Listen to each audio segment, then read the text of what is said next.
Okay, dito na po tayo sa ating sketch ng graph. So, ang una po natin gagawin dito is to plot muna po natin yung ating vertices na nakuha and then yung ating endpoints. So, let us plot yung ating negative 2, 0. So, ganun po ang ating diskarte para mas madali natin may sketch ang graph. Unahin po palagi natin ang ating vertices tapos yung endpoints natin. So, itong endpoints po natin, ito yung ating conjugate axis na nasa y. So let us plot po natin negative 2, 0. So we have negative 1, negative 2. So ito po yung ating negative 2, 0. Okay. Then we have positive 2, 0. So we have positive 1, positive 2. Then 0 ang y. Ito po ang ating. So lagyan po natin ng label which is negative 2, 0. Naman itong isa ay positive 2, 0. Then yung ating pong endpoints yung nasa conjugate axis. So ito po ang ating transverse axis, nasa x-axis. Yung 0, negative 4. So we have 0. Then negative 4 ng y. So 1, 2, 3, 4. Ito po ang negative 0, negative 4. 0, negative 4. And then we have 0, positive 4, 1, 2, 3, 4. So ito po yung ating 0, positive 4. Yan. So, kapag na-plot na po natin ang ating vertices saka endpoints, gagawa na po tayo dito ng ating tinatawag na yung rectangle constructions na kung saan gagamit po tayo ng mga broken lines para i-connect natin para makagawa tayo ng rectangle. So paano pa natin gagawin ng rectangle? So unahin po muna natin itong ating vertical.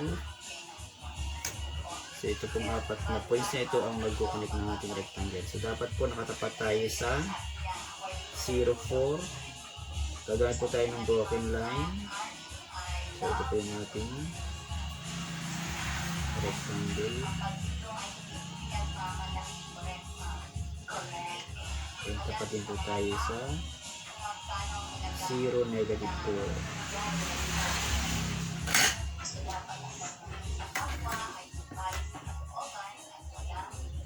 So sa kabila po natin ay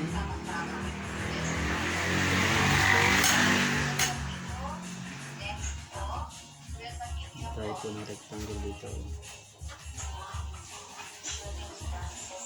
So, tapat ulit natin dito.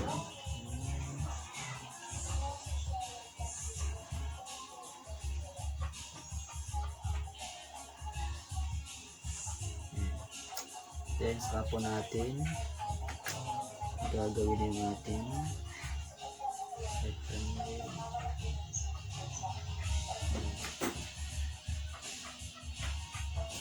Ay! Ito po yung ating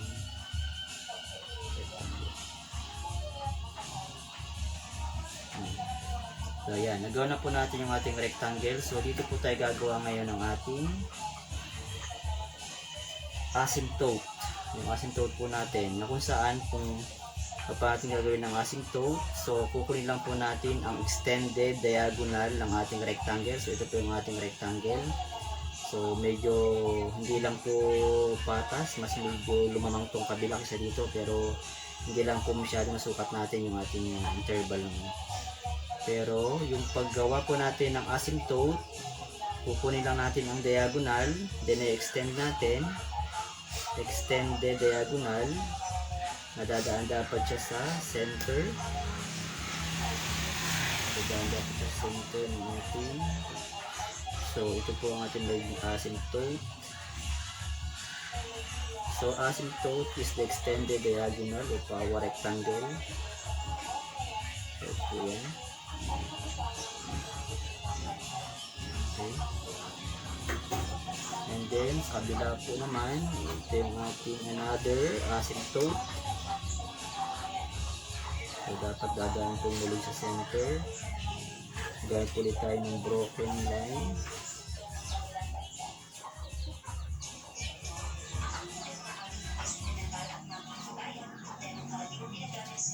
Yan.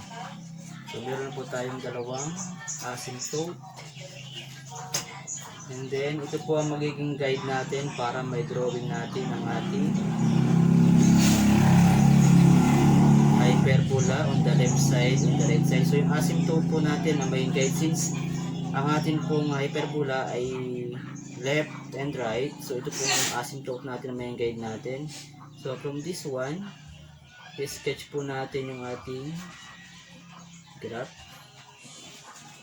papunta sa ating vertex, and then sa kabila, this is also our this is the branch. Okay, yan. So yun na po yung ating, and sa right side ganoon din po, guide po natin yung ating asymptote. So kaya po siya tinawag na asymptote, so dapat hindi po sila maglalapat. Ano po? So ang sabihin ng asymptote, approaching but never touches. Hindi po maglalapat itong ating broken line at saka yung ating curve. So sa kabila naman po, ito rin po ang ating guide papunta sa ating vertex, and then ito rin po ang ating guide dito sa kabila. Yeah. So yan na po ang ating, yan na po yung ating dalawang curve ng ating hyperbola. And then paano po natin makukuha yung ating focus o yung F? So yung focus po natin, yung F natin ay meron tayong 2 square root of 5. So ang focus po natin, ang foci natin ay negative 2 square root of 5, 0, and positive 2 square root of 5, 0.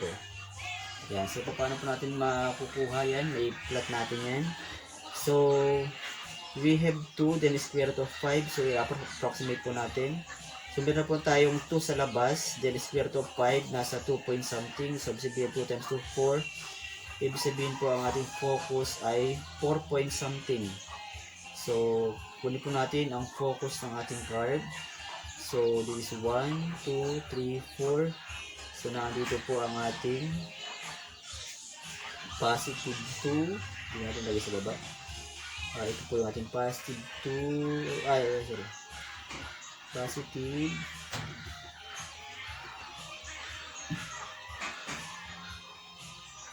Positive 2 square root of 5, 0. And then sa kabila naman po yung ating negative 2 square root of 5, 0. So 1, 2, 3, 4. Then ito yung ating negative 2 square root of 5, 0. So yun na po ang ating coordinates ng ating focus o ng foci natin. Then ano pa ang kailangan natin? So dito po yung ating transverse axis, which is y is equal to 0. And then ito naman po yung ating conjugate axis, which is x is equal to 0. And then itong asymptote natin, ano po ang ating equation ng asymptote natin is dito po yung ating y is equal to positive 2x. And dito naman po sa kabila itong ating y is equal to negative 2x. So yan po ang ating graph.